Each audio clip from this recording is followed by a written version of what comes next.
Welcome to Straight No Chaser.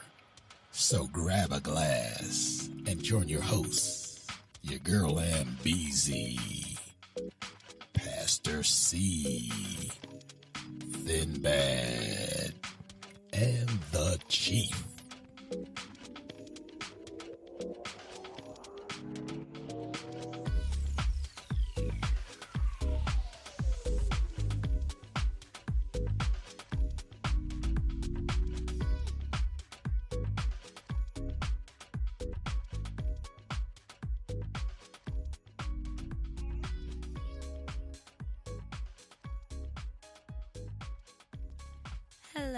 Hello, and good evening. Welcome to Straight No Chaser, where we never dilute the issues, we only serve the hard stuff. It's your girl, Ann Beezy, and as always, I'm here with my lovely co-host, Thin Bad, He'll be who's joining connecting, us. and the Chief. Hey. So we are now 33 days into the longest federal shutdown in U.S. history. So just to recap, just before Christmas, President Trump and the Senate had an agreement in principle that he would sign a funding resolution that did not include border wall funding to keep the government running. Part of that agreement included provisions to hold further discussions about border security. This agreement was put forward by the Republican-controlled Senate, but unfortunately, the president's leadership was questioned by the conservative media pundits. He then decided to have the now infamous White House meeting with quote-unquote Chuck and Nancy, as he says, and announced he would shut the government down if he did not receive funding for the wall, which he said like 3,000 times, and was also a huge part of his campaign promise that he would get Mexico to pay for the wall. It's okay. It's all right, though. Moving on. 33 days later, employees are working without pay, and critical services, including airline safety, food inspections, and FBI investigations, have all been impacted at this point.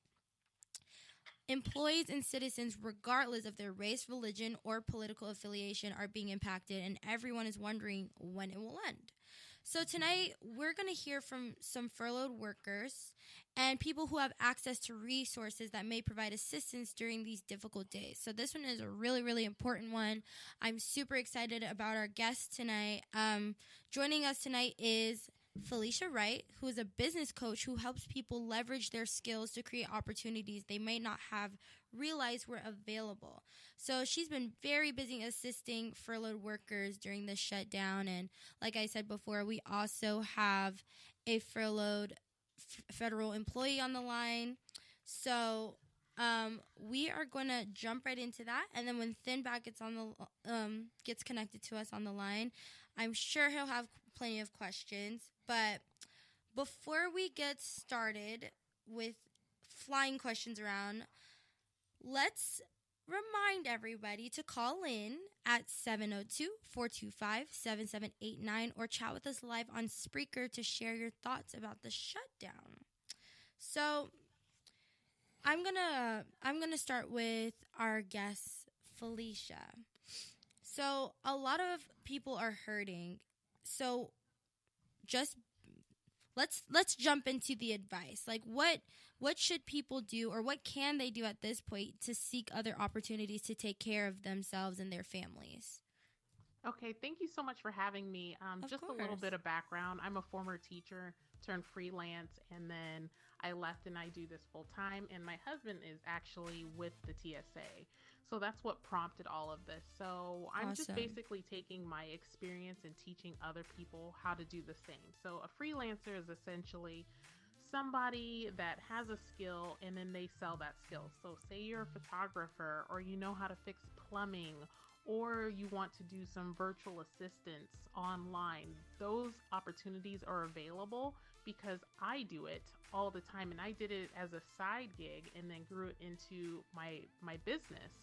So what I did was I put together a group of people that are a furloughed worker or their families affected by the furlough, and I'm just pulling resources in that group, and I'm doing trainings within that group on how to become a freelancer. So how to put together a pricing sheet for whatever you do, how to collect payments, And then I took it one step further because I wanted to do more, and I created a hire sheet as well. So if anybody is looking to get their pictures done, or they need a plumber or a virtual assistant, they can fill out that hire form, and then I use that hire form and I put it in the group to help other furloughed workers. Oh, that's awesome. Wow. Felicia, this is the chief. And hey, I just had a couple of questions because, number one, I'm just very impressed by what you're doing for the furloughed workers.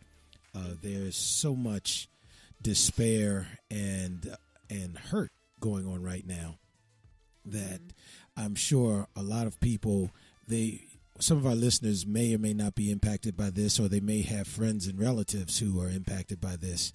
And so I guess as you are helping the furloughed workers, what is the number one thing, if you will, that you're hearing in terms of, I really need this or I really need that you're able to provide to the person that needs your assistance? So what I've been hearing the most is that rent is coming due, or I have to get my electric bill paid, or put food on the table. And especially with my husband, he's like, I'm not wasting gas to go across town to go to work, because we're actually pretty far from the airport. So he was filling up his gas tank twice a week to get there. So those are some of the things that I've been hearing the most. Now, with the hire form, some of them are small gigs. So, for example, a former teacher that I used to work with, actually, she filled out the form. She needs her sink fixed, and she said she's willing to pay up to $200. Now, $200 isn't going to pay your rent, but it might pay your electric bill or your phone bill or put gas in your tank. So it's just a way of helping people get through the shutdown, and hopefully it doesn't last too much longer, because the longer we go, the worse it's gonna get for people. So I'm not you can find gigs that are going to replace your income, but it takes time to build a business, and sure. I already did that. But I'm really just trying to fill the gap as much as I can through resources and teaching people how to do what I do for themselves. Sure. So you mentioned something very interesting, and we also have a caller on that we're going to bring on in a few minutes that is actually going through the furlough process right now. So I'm sure she'll have some interesting perspectives and insight and questions perhaps for you. But I guess as you talk about long-term and short-term, so what types of things do you recommend for, let's just say, the magic beans get cast tomorrow and it looks like the furlough is going to be over at the end of next week? What would you recommend in terms of that type of prognosis? Short-term, would you recommend looking around for other opportunities and so forth? And then what do you recommend, let's say, after everyone meets and votes tomorrow, it looks like we're even further apart than we are now, if that's at all possible? Yeah, so even if the shutdown ends tomorrow, say everybody gets paid, yay. I truly believe these jobs that we thought were so stable, they're not so stable anymore. So I worked for the state. I was a teacher, and last year my pay was frozen, and then this happens. So I think it's essential for anybody and everybody to have something on the side to sustain them through these types of situations. So for the long term, it's important to identify a skill that you have, or start to learn a skill that you can leverage and start doing on the side in addition to your job, because then you can start to build up your savings, and anytime you have something happen, you have that to fall back on. So I think this is just kind of teaching all of us, like my husband included, like our whole family, like we have to have something on the side, something for ourselves that we're in charge of, because long term, like nobody wants to be put in this position again. Sure. Now, in terms of, I know you mentioned savings and those types of things. Are you finding that a lot of your clients have gone through their savings? They don't have savings? What has been the major theme that you're running into? So, from what I've heard from the people in the community that I built, is that they don't have much longer before something's got to give. And I can't speak for everybody, but the common theme that I hear within the group and some personal friends of ours is that we don't know what we're gonna do, and that's really scary. And what prompted this whole thing on my end was one of my friends. She's also an entrepreneur, but her friend or her husband does something with the government. So he's a furloughed worker, but he works part-time, some kind of weird situation that he's in. And she took a picture of her pantry and it was empty. And it said, "This is the pantry of a furloughed worker." And I cried when I saw it. So that was like something for me. I was like, okay, well, I can't financially help people because we have to worry about our own household. Right. But this is something that I can help people do because I did it. Well, that's awesome because, I mean, I've been seeing the same kind of things. I mean, just on Twitter, I don't know if, I'm the millennial on here, so I don't know if a lot of our listeners are Twitter fiends like me, but if you don't know how people personally feel about things, all you have to do is log on. And so the common theme within the last couple days has just been federal employees just tweeting about it. I mean, there's this one guy, Dan, he's from Nebraska, and he's like, "I'm a 30-year federal employee who's been on furlough since 12/29. I received half my paycheck on January 7th. My mortgage payment and 2 car payments are late, and today I was ordered back to work for no pay. If I don't show up, I will be fired."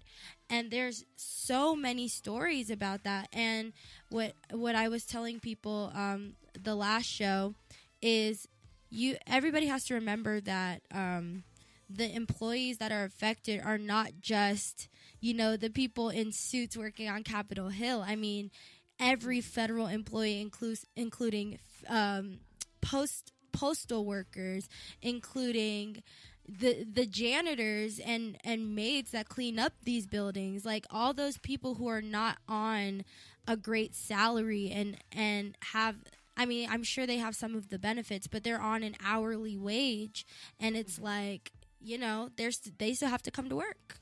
So. And you all bring up some good points, and I think this would be a good point to bring on our caller. Caller, I know you are a federal employee who is currently furloughed, and number one, thank you so much for calling. Sure. So I've been a federal employee now. I'm going into my 18th year. Wow. And so I have some seniority, and I came from private industry, and the whole reason why I came to federal government was because at the time, the banks I was working for kept getting seized and closed up, and I kept losing my job. Sure. And my husband said to me, "You need to take this job at the federal government." And I was like, "I don't want to work for the federal government. I don't want that job." And he was like, "Just take the job. It's stable. It'll give you retirement. You'll be in a position to retire someday and still get money coming in." So I thought, okay, this is pretty stable. My first, less than a month on the job, 9/11 hit. I was like, okay, this is new. I wasn't expecting this. And then in 2014 was the first furlough, and I was like, okay. We'll get it straightened out, and I'll get back to work. And we did, and I got the back pay.